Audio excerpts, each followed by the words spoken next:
નમસ્કાર, star India TV ન્યૂઝમાં આપનું હાર્દિક સ્વાગત છે। આપ જોઈ રહ્યા છો સ્ટાર ઇન્ડિયા ટીવી ન્યૂઝ, સત્યની વાતે સત્યની સાથે। ઝાલોદ નગરમાં રામ જન્મોત્સવના ઉત્સવની ચાલતી તડામાર તૈયારીઓ, આખું નગર ભગવા ધ્વજથી લહેરાયો। તારીખ 6/4/2025 રવિવારના રોજ રામ જન્મોત્સવ આવી રહેલ છે, ત્યારે આ ઉત્સવ ઉજવવા સનાતન હિન્દુ ધર્મ સમિતિ દ્વારા તડામાર તૈયારીઓ ચાલી રહેલ છે। રામ જન્મોત્સવ નિમિત્તે નગરમાં જે રૂટ પરથી રામયાત્રા પસાર થવાની છે તે તમામ માર્ગો ભગવા ધ્વજથી લહેરાઈ ગયેલ છે। સનાતન હિન્દુ ધર્મ સમિતિ દ્વારા આખા નગરને ભગવામય કરી દીધેલ છે। નગરપાલિકા અને પોલીસ તંત્ર પણ રામયાત્રા જે રસ્તેથી પસાર થનાર છે તે તમામ રસ્તાઓ બરાબર છે કે નહીં, રામયાત્રા રૂટ પર કોઈ દબાણ નથી, તે તમામ મુદ્દાઓ ધ્યાનમાં રાખીને કામગીરી કરી રહેલ છે।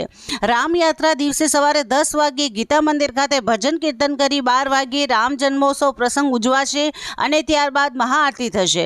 બપોર 4 વાગ્યે ડીજેના તાલે ભક્તિમય વાતાવરણની વચ્ચે ગીતા મંદિરથી રામરથની આરતી કરી રથ નગરના ખાંટવાડા, આંબેડકર ચોક, સ્વર્ણિમ સર્કલ, કોડીવાડા, મીઠા ચોક, શાહિદ રાજેશ ચોક, બસ સ્ટેશન, મુવાડા, રામજી મંદિર થઈ રાજા ઝાલા વસૈયા ચોક થઈ શબરી આશ્રમ ખાતે રામયાત્રા પૂરી થનાર છે।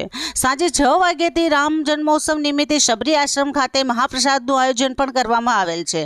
આમ હાલ રામયાત્રાને લઈ આખું નગર ભગવામય થઈ ગયેલ છે। Star India TV news Jhalod reporter Pankajbhai Pandit, જિલ્લા દાહોદ।